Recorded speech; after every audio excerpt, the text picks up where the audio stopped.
We're looking at limits of trigonometric functions, and there's two that are going to be very helpful, but I want to go through and prove why the limits are what they are.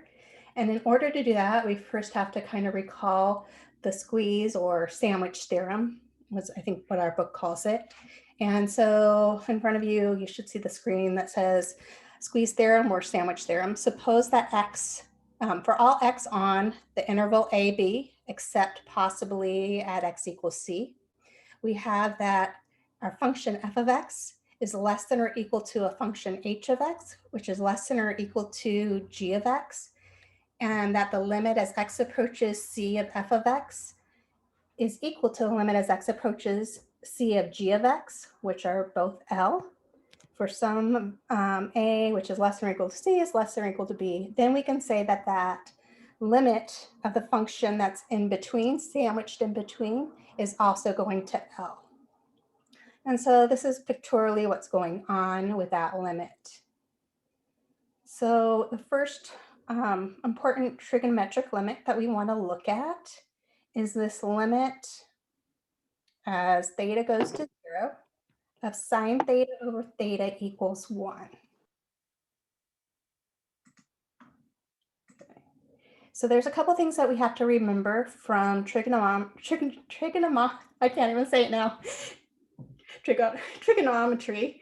Oh my goodness, I know how to say it. That will be helpful for us. So let's first recall the area of a sector of a circle. So recall. So the area A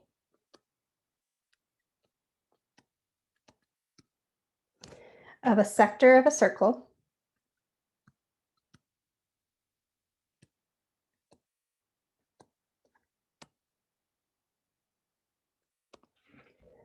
with radius r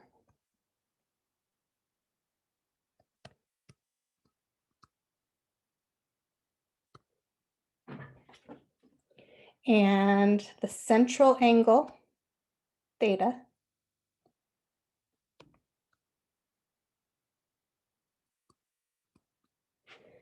is given by the following formula.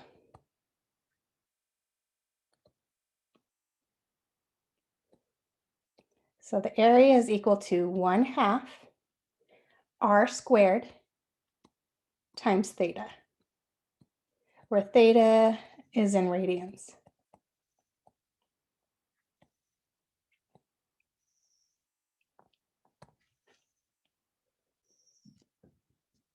Okay, so basically, remember if we had the unit circle and we extended this by theta, the angle theta, and we wanted to look at this area in here. This would be the area of the sector.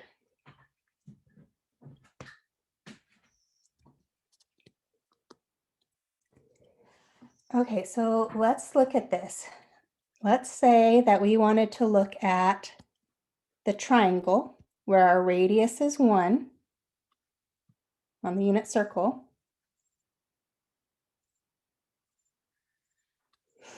And if we looked at this triangle in here, recall in the unit circle the x value, this distance in here, was cosine of x. And the y value, recall, was sine of x.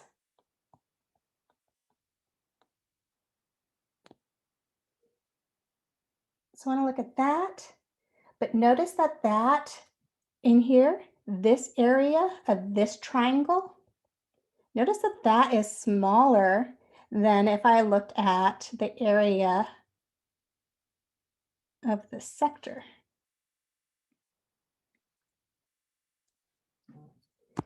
And then I actually want to go out a little further and I want to say, okay, well, let's take this where I look at this length in here on the bottom to have a radius of 1.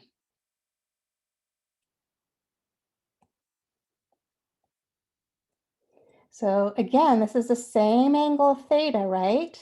But if I did this triangle in here, I would get this. Okay, so we're gonna look at the area of all three of these pieces. I see that the area of this smaller triangle is smaller than the area of the larger triangle, but the area of the sector is sandwiched in between. So area of the smaller triangle is less than or equal to the area of the sector, which is less than or equal to the area of the larger triangle.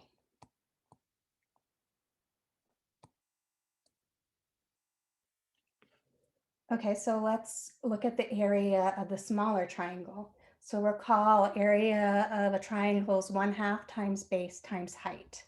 So if I look at the smaller triangle in here, I have 1/2 times the base, but the base for the smaller triangle, that's cosine of x times the height, which is sine of x. I know that this is less than or equal to this area of this sector. I just gave us the formula, which is 1/2 times the radius. Well, our radius of that sector is 1 squared times theta. And this is less than or equal to the area of the larger triangle. Okay, so the larger triangle, let's talk about that for a second. And so that we could get, I know what my base is, which is 1, but I don't know exactly what the height is. And so let's think about that. So if I take this, my bigger triangle, I know that this is 1, because that was the radius. I need to know what this height is. Let's call this y. And we have, this is theta. So if I think about the trig function that is opposite and adjacent of these, that would be tangent. And so I know that tangent theta is equal to opposite, which is y, over adjacent, which is 1. So y, I can say this height is the same thing as tangent theta. Okay, so the area of this larger triangle is the base, or 1/2 times the base, which we said was 1, times the height, which we said was tangent theta.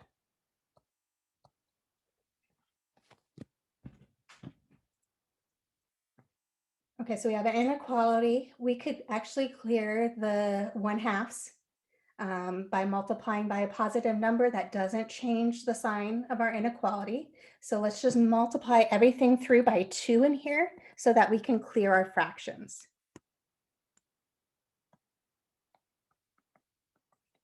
Okay, so 2 times 1/2 cosine x sine x. That is looking at just cosine x sine x.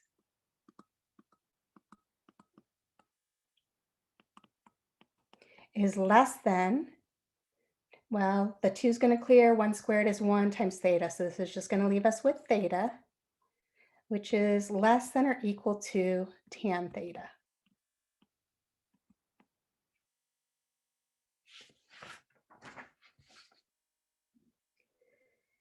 So we are trying to prove that sine theta over theta is 1. So let's go through here. Sine theta, let's divide through by sine theta. So let's multiply this whole thing by 1 over sine theta. So if we do that, 1 over sine theta times, and maybe I should put theta here instead of x, right? These all should have been thetas.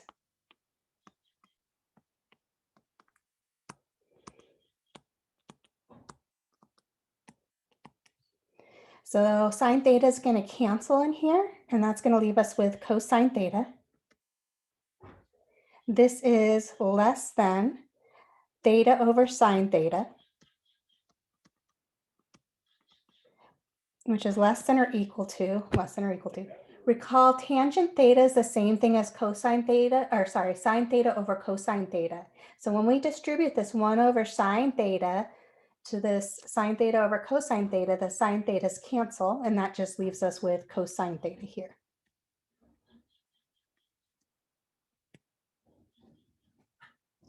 Something's wrong.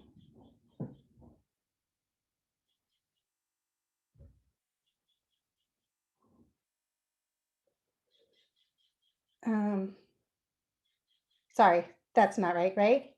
It's the sine thetas cancel, cosine theta is in the denominator. It's 1 over cosine theta. There we go. Okay, but this isn't what we're trying to prove. We're trying to prove that sine theta over theta, not theta over sine theta. And so we can look at the reciprocal of this. And so the reciprocal of cosine theta is the smaller number, and we look at 1 over the smaller number, that's actually going to make it bigger. So we're going to look at the reciprocal of these. That's going to change the direction of this. So the reciprocal,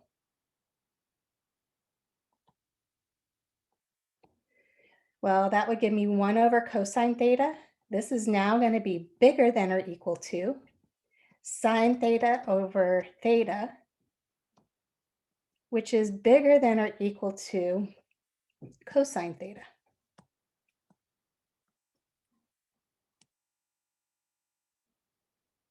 So let me just rewrite it. I tend to like the smaller one on the left. So this is the same thing as cosine theta is less than or equal to sine theta over theta, which is less than or equal to cosine theta.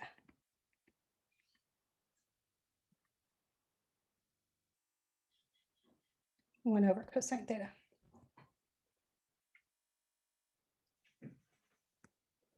So now we're going to use the sandwich theorem. So let's look at the limit as x is approaching 0 of the smaller function cosine theta.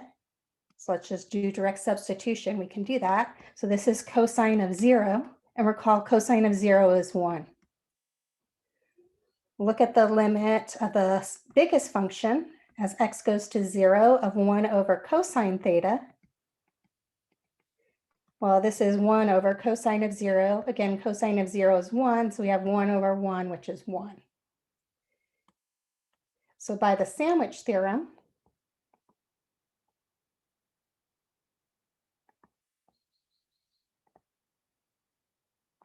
we can say that the limit, the middle function, as x goes to 0 of sine of x all over x equals 0. And I'm sorry, because I've been kind of interchanging my thetas and my x. So in this case, really, when I did the limits down here, this should have been theta.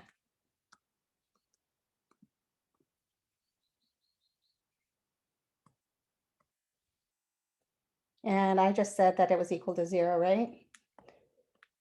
It's 1. There we go.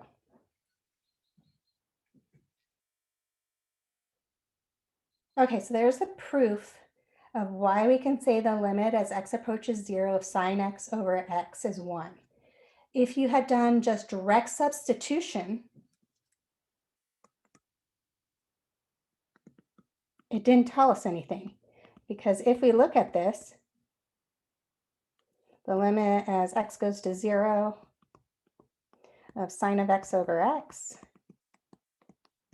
well, we get sine of 0 all over 0. And recall sine of 0 is 0. And this is the indeterminate form. And it didn't tell us anything. So we had to go about it showing it a different way.